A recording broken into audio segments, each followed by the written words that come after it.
না হলে অন্য কারো কাছে মিনতি করে ভালোবাসা ভিক্ষা চাইতো না। অভিমান আর অভিনয়, এই দুইটা বোঝা বড্ড কঠিন।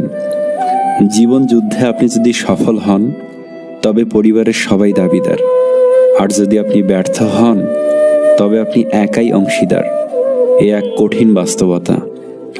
মানুষের জীবনে প্রথম ভালোবাসা খুব গভীর হয়, তাই দ্বিতীয়বার প্রেমের অনুভূতিটা চট করে আসে না। কিন্তু যখন আসে সেটা হয় প্রথমবারের চেয়েও আরো গভীরতর। ক্ষমা বারবার করা যায়, কিন্তু বিশ্বাস বারবার করা যায় না। মানসিক শান্তি যদি বিক্রি করা হতো তাহলে হয়তো সেটাই হতো পৃথিবীর সবচেয়ে দামি এবং ব্যয়বহুল জিনিস। যে সবার কাজে স্বেচ্ছায় এগিয়ে আসে তাকে সবাই অবহেলাই করে। আজ যার মূল্য তোমার কাছে নেই, কাল তাকেই হয়তো সবচেয়ে বেশি প্রয়োজন পড়বে। আর এটাই হয়, কিছু ভালো লাগছে না, এই অদ্ভুত রকমের রোগটা না থাকলে মানুষ তার দুঃখ কষ্ট ঢাকতে পারতো না। এটা সত্যি অদ্ভুত রকমের একটা রোগ। মুখের ভাষা যখন অসহায় হয়ে পড়ে, চোখের ভাষায় তখনই অনবরত পানি পড়ে। না হারলে যেমন জেতার স্বাদ পাওয়া যায় না, ঠিক তেমনি কষ্ট না পেলে আনন্দ উপভোগ করার সুখটা বোঝা যায় না। এখন তো কাউকে মেসেজ দিয়ে খোঁজ খবর নিতেও ভয় লাগে, ভাবে নিজের কোনো দরকারে মেসেজ দিচ্ছি। যাদের শূন্যতায় চোখে জল এসে যায় তারা তো বিন্দাস আছে। যাদের অনুভূতি শক্তি বেশি তারা কষ্ট পায় বেশি, কারণ অতিরিক্ত অনুভূতি সব ক্ষেত্রে প্রযোজ্য নয়। যে ঘর থেকে বেরিয়ে যায় সে সন্দেহ হওয়ার আগে ফিরে আসে, যে মন থেকে বেরিয়ে যায় সে আর কখনো ফিরে আসে না।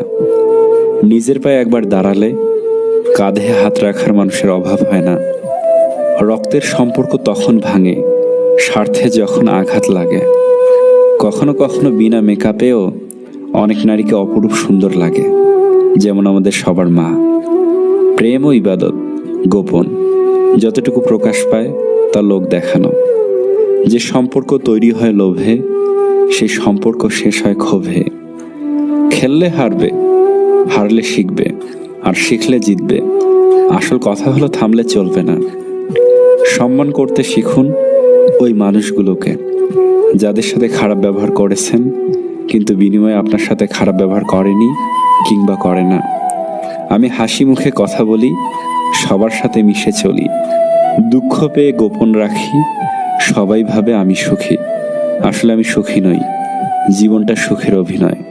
কিছু কিছু মানুষ নিজের কষ্ট এমনভাবে লুকাতে পারে যে বাহির থেকে দেখে কিছুই বোঝা যায় না। শুধু সে নিজেই জানে তার মনের ভিতর কষ্টের পাহাড় জমে আছে।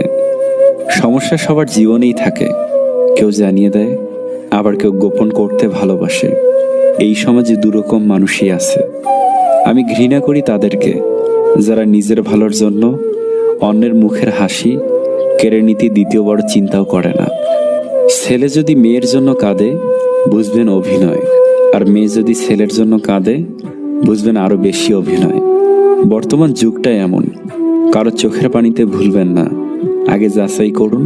তবে সবাই এক নয়, আর ব্যতিক্রম কখনো উদাহরণ হয় না। কিছু মানুষ আপনাকে তখনই মিস করবে যখন আপনার মতো আর কাউকে খুঁজে পাবে না।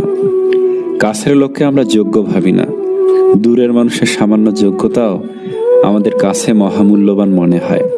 কিছু মানুষ আপনাকে মই দিয়ে যত্ন সহকারে গাছে উঠিয়ে মই সরিয়ে ফেলবে, সাথে গাছের গোড়ায় আগুন জ্বালিয়ে দিতে পারে। চিনতে পারলে এদের থেকে সাবধান। টাকা দিয়ে আপনি সম্পদ জোড়াতে পারবেন, কিন্তু সম্মান কিনতে নয়। প্রিয় জিনিস লুকিয়ে রাখাই ভালো, নইলে শকুনের চোখ লাগে। সুখের সময়টা যতটা সবাইকে নিয়ে উপভোগের, তেমনি দুঃখগুলো একান্ত নিজের, তাই চোখ লাগাতে দিবেন না। তার খারাপ সময় ভালো থাকার জন্য সে আমাকে বেছে নিয়েছিল। তার এখন সময় ভালো, তাই আজ আমি অনেক দূরে। কখনো কখনো নিজের মনটাকে প্রাধান্য দিতে হয়, কেননা মানুষ কেবল বাহিরের দিকটা দেখে বিচার করে, মন বোঝার চেষ্টা করে না কখনোই। স্মৃতিশক্তি কি অদ্ভুত, যা ভুলতে চাই তা ভুলে না, আর যা মনে রাখতে চাই তা মনে রাখে না। মাঝে মাঝে অনেক দূরে যেতে হয় বোঝার জন্য কে আসলে নিকটে। মিথ্যাবাদীকে কেউ বিশ্বাস করে না, এমনকি সে যখন সত্য কথা বলে। জলদি মিলে যাওয়া জিনিস বেশি দিন টিকে না, আর যে জিনিস বেশি দিন টিকে তা কখনই জলদি মিলে না। কাছে অনেকে থাকলেও পাশে সবাই থাকে না। কথা সবাই দিতে পারলেও কেউ কথা রাখে না। ভালোবাসি বললেই কি ভালোবাসা হয়? ভালোবাসলে মনের মিলও থাকতে হয়। বুঝলে ভাই, বিরক্ত করাটা হয়তো বন্ধ হয়ে যায়, কিন্তু ভালোবাসাটা তবুও থেকেই যায় প্রিয়। উচিত কথা বলা মানুষগুলোর ভালোবাসার মানুষ থাকে না, কারণ উচিত কথা সবার হজম হয় না। গরিব ও মধ্যবিত্ত ঘরের অভিভাবকদের টেনশন অনেক রাত পর্যন্ত জাগিয়ে রাখে, আর দায়িত্ব সকালে তাড়াতাড়ি জাগিয়ে দেয়। মাই পৃথিবীতে একমাত্র মহিলা যাকে হারিয়ে ফেললে তার মতো আর দ্বিতীয় কাউকে পাওয়া যায় না। রব আছে বলে এত দুঃখের পরেও সুখ আসে, এক বুক কষ্টের পরেও এক সমুদ্র আনন্দ আসে। মন খুলে মনের কথা বলার আগে একটু ভেবো, কথাগুলো যাকে বা যাদের বলছো তারা তোমার কথাগুলোর মর্যাদা আসলেই কি রাখবে? সত্যিকারের ভালোবাসায় কোনো চাওয়া পাওয়া থাকে না, থাকে শুধু অফুরন্ত বিশ্বাস, ভরসা আর এক মুঠো ভালোবাসা। সবচেয়ে সুন্দরতম দৃশ্য হচ্ছে প্রিয় মানুষটাকে হাসতে দেখা, আর সে হাসির কারণ যদি আপনি নিজেই হন, তাহলে তো মনের মধ্যে অন্যরকম এক ভালো লাগা কাজ করবে। মূর্খ লোক সম্পদের জন্য অন্তরের শান্তি বিসর্জন দেয়, আর বুদ্ধিমান ব্যক্তি মনের শান্তির জন্য সম্পদ লুটিয়ে দেয়। যদি তারা জিজ্ঞেস করে ভালোবাসা কি, তাদেরকে বলে দিও ইচ্ছের বলিদান। সেই মানুষগুলোকেই জীবনের সবচেয়ে বেশি গুরুত্ব দাও, যারা তোমার ভালো আর খারাপ উভয় সময় তোমার পাশে থেকেছে, যারা খারাপ সময় তোমাকে একা ফেলে চলে যায়নি। সম্পর্ক তৈরিতে মেয়েরা ছেলেদের থেকে পিছিয়ে, কিন্তু সম্পর্ক হয়ে গেলে সেই সম্পর্ক টিকিয়ে রাখতে ছেলেদের চেয়ে মেয়েদের অবদান বেশি। মনকে নদীর সাথে ভাসতে দিও, ফুলের মতো ফুটতে দিও, কিন্তু খারাপ মানুষের সাথে মিশতে দিও না। মিশলে জীবনের অর্থ খুঁজে পাবে না। আনন্দে থাকার উপায়, পরচর্চায় কান দিও না, উপেক্ষা করো লোকে তোমাকে নিয়ে কি বলল। নিজের জীবনের পরিকল্পনা নিজে করো, যে কোনো অবস্থায় ভালোটা খুঁজে বের করো, কৃতজ্ঞতার মনোভাব বৃদ্ধি করো, ভালোবাসো আর প্রাণ খুলে হাসো। যে তোমাকে অবহেলা করবে তাকে ধন্যবাদ দিয়ে সরে দাও, কারণ তার অবহেলার কারণেই হয়তো তোমার জীবনে হবে উন্নতি। অবহেলা থেকে মানুষ অনেক কিছুই শিখতে পারে।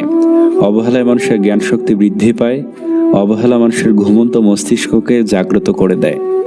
যখন 5 বছরের বোন কাঁদে, তখন ভাই, লক্ষ্মী বোন কাঁদিস না, দোকান থেকে চকলেট কিনে দেব।